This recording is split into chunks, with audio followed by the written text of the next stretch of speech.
Good morning, student. Welcome in 10th English classroom. I am Mrs. Vandana Gamane from Hindi Madhyamik Vidyalaya Nasik, which is run by Kranti Vivasandra Narayan Rao Naik Education Society Nasik.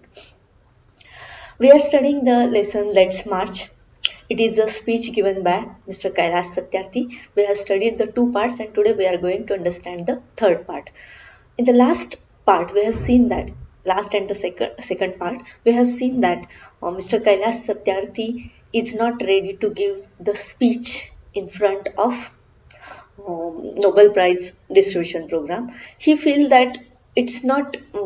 I couldn't give the speech. I'm unable to give the speech because I am the voice or I'm representing the silence of the children. मैं बच्चों का silence represent कर रहा हूँ.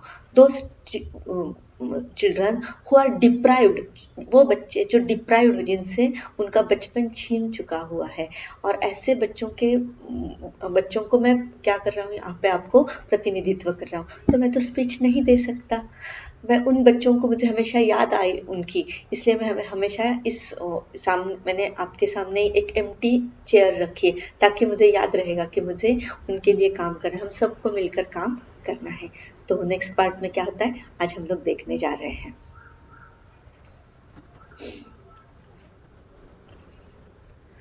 Let's understand. I have come here only to share the voices and dreams of our children because they are all our children. Gestures to everyone in the audience. I have looked into their frightened and exhausted eyes. I have held their injured bodies and felt their broken spirits. तो वो क्या कह रहे हैं मैं speech क्यों नहीं दे पा रहा I have come here only to share the voices and dreams of our children मैं यहाँ पे क्यों आया हूँ टू शेयर करना मतलब आपके साथ बांटने के लिए आए हो शेयर करना मतलब बांटना the voices and dreams of our children हम सब बच्चों के जो वॉइसेस है मतलब जो आवाज आप तक नहीं पहुंच सकती उस आवाज को और उनके सपनों को बताने के लिए मैं आया हूँ क्यों because they are all our children वो सब हमारे चिल्ड्रन है और वो जेस्चर करते जेस्चर मतलब सब ऑडियंस को बताते एवरीवन सबको कि वो हम सबके बच्चे हैं जेस्चर करना मतलब बॉडी द्वारा अपने शारीरिक हाल जो भी हाव भाव है उनके द्वारा वो बताना चाहते I have looked into their frightened and exhausted eyes मैंने उनकी फ्राइटन और एग्जॉस्टेड आइज में देखा फ्राइटन मतलब दुख भरे बहुत ही सॉरी डरे हुए फ्राइटन मतलब डरे हुए और एग्जॉस्टेड मतलब थके हुए आंखों में मैंने झांक कर देखा है I have held there injured bodies मैंने बहुत बार उनकी इंजर्ड बॉडीज जो थी इंजर्ड मतलब जो जिसमें घाव लगे थे ऐसी बॉडीज को मैंने हाथ में उठाया है and left their broken spirit सिर्फ उनकी बॉडी को ही नहीं उठाया मैंने उनके ब्रोकन स्पिरिट्स जो थे छोटे बच्चे जब काम करते हैं तो दिल उनका टूटा हुआ रहता है क्योंकि बच्चे खेलने की उनकी उम्र खेलने कूदने की होती है अगर उनको काम में लगा दिया जाए तो वो तो दिल तो उनके टूटे हुए रहेंगे ना तो ये सब किसने महसूस किया है डॉक्टर कैलाश सत्यार्थी ने और वो मैं आपको बताना चाहता हूँ कि मैंने जब भी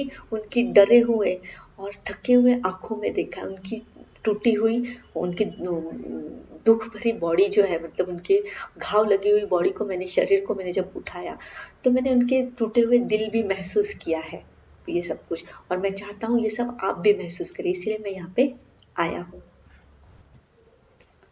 कैलाश सत्यार्थी बता रहे देखो कि आई हैव कम हियर मैं उनको रिप्रेजेंटेड करना चाहता हूँ क्योंकि बच्चों को जबरदस्ती काम पे लगाया जाता है तो वो फ्राइटन रहते डरे हुए रहते हैं और ऐसे डरे हुए बच्चों को उनकी ब्रोकन बॉडीज को मैंने उठाया उनकी इंजर्ड बॉडीज को मैंने उठाया है और मैं आपको वो बताना चाहता हूँ देख सकते हैं आप दिस इज द इस पिक्चर में ये कितने छोटे बच्चे हैं कि जिस उम्र में खेलने कूदने की उम्र होती है तब उनको क्या करना पड़ रहा है काम करना पड़ रहा है तो उनके हार्ट जो है उनके जो बॉडीज जो है इंजर्ड है हार्ट ब्रोकन है स्पिरिट ब्रोकन है उनके और ये सब मैंने देखा है देखो ये सब बच्चे जो है छोटे कहीं भी जाओ दुनिया में उनको चाइल्ड लेबर में धकेल दिया गया है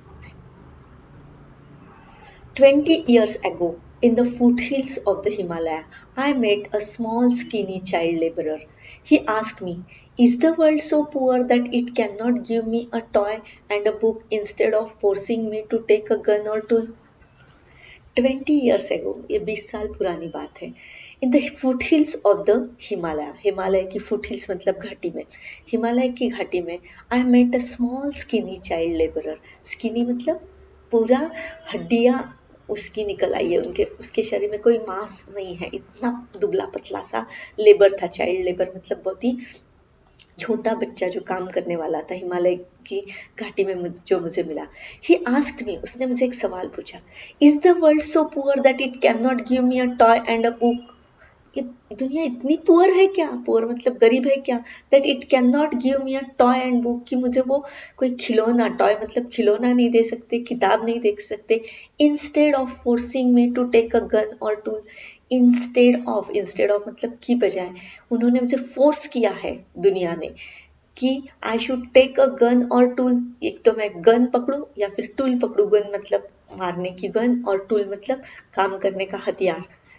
ये ये जो मेरे हाथ में थमा दिया है, तो दुनिया सचमुच इतनी गरीब है क्या? मुझे खेलने के लिए खिलौना नहीं मिल सकता, पढ़ने के लिए किताब नहीं मिल सकती, और मेरे हाथ में जबरदस्ती गन और औजार थाम दिए हैं। और ये सवाल किसने पूछा है? This question was asked to Kailash Satyarthi by a very small skinny child labor, एक बहुत ही गरीब और दुबला पतला सा एक चाइल्ड लेबर था, छोटा सा बच्चा जो मजदूरी कर रहा था। उसने ये सवाल किसको पूछा? कैलाश सत्यार्थी को। देख सकते हैं, this is the picture of Himalaya and this is a child labour. He asked the question to Kailash Satyarthi कि दुनिया इतनी गरीब है क्या कि वो मुझे क्या नहीं दे सकती? It can not give me a book और टॉय, जिसने मुझे बुक भी नहीं दिया है और टॉय खिलौने भी नहीं दिए। इंस्टेड ऑफ मेरे हाथ में उस दुनिया ने क्या थमा दिया है? गन थमा दी है या फिर कोई औजार थमा दिया है। दुनिया सचमुच गरीब है ऐसा मुझे लगने लगता है। I met with a Sudanese child soldier, मैं किसे मिला? एक सुदानी, सुदान जो देश है ना, वो भी बहुत गरीब देश है, उस वहां के चाइल्ड सोल्जर से मिला। छोटा बच्चा सोल्जर, कैन यू इमेजिन? छोटे बच्चे भी सोल्जर मतलब सैनिक हो सकते हैं। She was kidnapped by an extremist militia, उसको किडनैप किया गया था। किडनैप मतलब उसका अपहरण किया गया था। एक्सट्रीमिस्ट मिलिशिया मतलब आतंकवादी, एक्सट्रीमिस्ट मिलिशिया मतलब क्या? आतंकवादी ने उसका अपहरण किया था। एज इज फर्स्ट ट्रेनिंग, और उसको जब ट्रेनिंग दिया गया था, आतंकवाद का ट्रेनिंग दिया गया था, he was force to kill his friends and family. कितना सरप्राइजिंग, उसको फोर्स किया गया था। सबसे पहले उसको किसको मारना है? उसकी फ्रेंड्स को और उसकी फैमिली को मारना है। तो he asked me what is my fault, और उसने मुझे सवाल पूछा व्हाट्स माय फॉल्ट, ये मेरा क्या दोष है इसमें कि मुझे अपनी फैमिली को और मेरे फ्रेंड्स को ही पहले मारना पड़ा? मैं तो स्मॉल चाइल्ड हूँ और मेरा अपहरण होने के बाद मुझे अपनी फैमिली और फ्रेंड को मारना पड़ा, इसमें मेरा दोष क्या है? देख सकते हैं, this is a Sudanese child, he had a gun in his hand. और देखो ये सब जो बच्चे हैं ये सोल्जर्स हैं, इनको इनका अपहरण करके इनको क्या बना दिया जाता है? सोल्जर भी बना दिया जाता है। उनके हाथ में गन थमा दी जाती और उनके अंदर मजबूत वो बने, इसलिए उनको पहले किसको मारने के लिए कहा जाता है? सारे फ्रेंड्स को और फैमिली को मार दिया जाता है। तो ये बच्चा डॉक्टर कैलाश सत्यार्थी से सवाल पूछता है व्हाट्स माय फॉल्ट, मेरा दोष क्या है? Friends, all the great religions teach us to care for our children. Jesus said, let the children come to me, do not hinder them, for the kingdom of God belongs to them. The Holy Quran says, kill not your children because of poverty. सारे दो सबको वो कहते हैं Kailash Satyarthi, all the great religions teach us to care for our children. ये सारे हमारे religions है, रिलीजन्स मतलब हमारे धर्म जो है वो क्या टीच करते, क्या सिखाते हैं हमें? Care for our children, we should care our children. Jesus said, Jesus मतलब जीसस क्राइस्ट जो है क्रिश्चियन धर्म के धर्मगुरु, he said that let the children come to me, सारे बच्चों को मेरी तरफ आने दो, डू नॉट हिंडर देम, उनके बीच में मत आओ, हिंडर आना मतलब बीच में मत आओ, for the kingdom of God belongs to them, सारा जो किंगडम ऑफ गॉड है, भगवान का ये जो सारी दुनिया है वो किसके लिए? बच्चों के लिए है। ऐसा कौन कहता है? Jesus Christ says. The Holi Quran says kill not your children because of poverty. Quran जो है, हमारे कुरान शरीफ जो है मुस्लिमों का धर्म ग्रंथ जो है, वो भी क्या कहता है? Kill not your children because of poverty, गरीब हो इसलिए, गरीबी के लिए अपने बच्चों को मारो मत। ये कौन कहता है? होली कुरान कहता है, मतलब मुस्लिम धर्म ग्रंथ कहता है। This is picture of Jesus Christ. Jesus Christ क्या कहते हैं?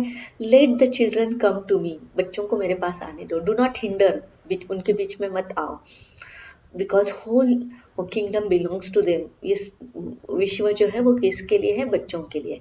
उसी के साथ साथ ये जो होली कुरान है, दिख रहा है यहाँ पे लिखे हुए स्टाइल से पता चलता है ये कुरान है, मुस्लिमों का धर्म ग्रंथ। वो भी क्या कहता है? Kill not children because of the poverty. Poverty मतलब गरीबी की वजह से बच्चों को किल मत करो, मारो मत। Friends, there is no greater violence than to deny the dreams of our children. Therefore, I refuse to accept that all the temples and mosques and church and prayer houses have no place for the dream of our children. इसीलिए friends, there is no greater violence than to deny the dreams of our children. सबसे बड़ा violence क्या है पता है? सबसे बड़ा violence, violence मतलब क्या है? सबसे बड़ी हिंसा कौन सी है? To deny the dreams of our children. Deny करना मतलब ना, ना कहना। डिनाई करना मतलब ना कहना। किसको ना कहना? ड्रीम्स ऑफ आवर चिल्ड्रन, बच्चों के सपनों को मना करना। डिनाई करना मतलब मना करना। ये सबसे बड़ा वायलेंस है। बच्चों का सपना क्या है? खेलो कूदो, उनको अच्छा शिक्षा मिले, ये उनका अधिकार है। और यही सपना उनका अगर हम लोग क्या कर रहे हैं? डिनाई मतलब उनको मना कर रहे हैं वो सपना जीने के लिए, तो ये सबसे बड़ा क्या है? सबसे बड़ी हिंसा वो है। एंड देयरफॉर, और इसीलिए आई रिफ्यूज, मैं रिफ्यूज करता हूँ। रिफ्यूज मतलब अस्वीकार करता हूँ। क्या अस्वीकार? टू एक्सेप्ट दैट, ये स्वीकार करना, मैं अस्वीकार करता हूँ that all the temples, mosques and churches and prayer houses have no place for the dreams of our children. इसलिए मैं मान ही नहीं सकता कि इस दुनिया के सारे टेम्पल्स, टेम्पल्स मतलब मंदिर, मस्जिद, गिरजाघर और प्रेयर हाउस मतलब भगवान के प्रार्थना स्थल, इन सब में कोई प्लेस ही नहीं, कोई जगह ही नहीं है बच्चों के सपनों के लिए। कोई जगह नहीं, ये मानने के लिए मैं तैयार ही नहीं हूँ। क्योंकि सारे धर्म तो यही कहते हैं ना कि बच्चों को उनके सपने पूरे करने दो। तो आई कांट एक्सेप्ट दैट कि ऐसी जगह पे बच्चों के सपनों के लिए जगह ही नहीं है, बच्चों को काम पे लगा दिया जा रहा है। तो ये सही तो नहीं है, ये सबसे बड़ा वायलेंस है। वायलेंस मतलब सबसे बड़ी हिंसा है। these are the pictures, temples, churches, mosque, mosque समझते हैं ना, वो अपनी मस्जिद होती है, मंदिर होते हैं, और क्रिश्चियनों का चर्च होता है। I refuse to accept that the world is so poor when just 1 week of global military expenditure can bring all the children to classrooms. I refuse to accept that all the laws and constitutions, police and judges are unable to protect our children. I refuse to accept, दो शब्द विरोध में आया। देखो, refuse करना मतलब मना करना, एक्सेप्ट करना मतलब स्वीकार करना, दोनों अपोजिट वर्ड्स है। I refuse to accept that the world is so poor. मैं तो स्वीकार ही नहीं कर सकता कि दुनिया इतनी पुअर है क्या। When just a 1 week of global military expenditure can bring all the children to classroom. अगर हम लोगों ने 1 week, एक सप्ताह का जो ग्लोबल मिलिट्री एक्सपेंडिचर है, मिलिट्री एक्सपेंडिचर मतलब सारे जो हमारा सैन्य, जो सैनिकी खर्चा जो है, वो सारी दुनिया का जो सैनिकों पर जो खर्चा होता है, तो वो खर्चे में एक हफ्ते के सारे बच्चों को हम लोग क्लासरूम में लेकर जा सकते हैं। I refuse to accept that all the laws and constitutions, police and judges are unable to protect our children. मैं स्वीकार ही नहीं कर सकता कि सारे जो हमारे दुनिया के लॉ है, लॉ मतलब कायदे हैं हमारे, कॉन्स्टिट्यूशन से, कॉन्स्टिट्यूशन मतलब घटना जो है हमारी, पुलिस, हमारे पुलिस और जज, हमारे न्यायालय, they are unable to protect our children. वो हमारे बच्चों को प्रोटेक्ट ही नहीं कर सकते। ये मानने के लिए मैं तैयार ही नहीं हूँ। क्या देखा इस 2 पार्ट्स, इस पार्ट में हम लोगों ने कि आई रिफ्यूज टू एक्सेप्ट, मैं एक्सेप्ट ही नहीं कर सकता that the whole world is so poor. दुनिया तो इतनी पुअर हो ही नहीं सकती। बिकॉज इफ अगर हम लोगों ने 1 week का जो मिलिट्री एक्सपेंडिचर है, तो वो अगर हम लोगों ने बच्चों पे खर्च किया, तो हमारी दुनिया के सारे बच्चे they will go to the classroom, सारे पढ़ सकते हैं। इसलिए मैं स्वीकार ही नहीं कर सकता कि सारी दुनिया के लॉ, कॉन्स्टिट्यूशंस, पुलिस, जज वो हमारे बच्चों को प्रोटेक्ट ही नहीं कर सकते। ये बात मानने के लिए मैं तैयार ही नहीं हूँ। This is the military expenditure. देखो कितना खर्चा करते हैं हम लोग मिलिट्री एक्सपेंडिचर।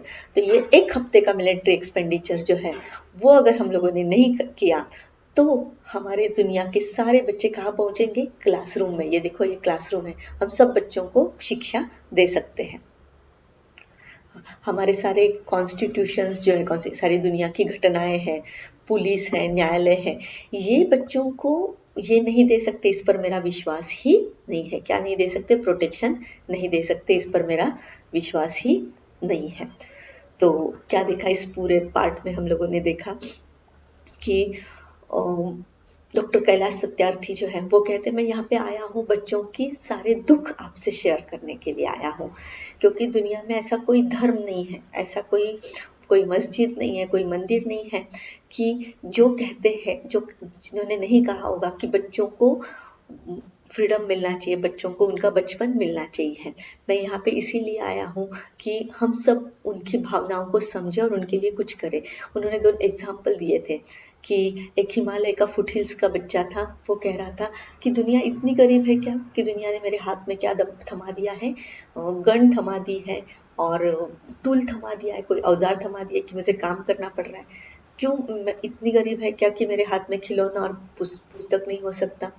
और वही एक एग्जाम्पल उन्होंने सुदानी बच्चों का दिया है कि सुदानी बच्चे ने भी उनसे कहा था कि सचमुच इतनी परिस्थिति खराब है क्या कि मुझे मिलिट्री ट्रेनिंग लेना पड़ रहा है और मुझे सबसे पहले मेरे फैमिली और फ्रेंड्स को मारना पड़ा, इसमें मेरा दोष क्या है? तो इसका मतलब क्या, एज अ होल वर्ल्ड हम लोग रिस्पॉन्सिबल है कि हमारे बच्चों को हम लोग क्या नहीं दे रहे हैं?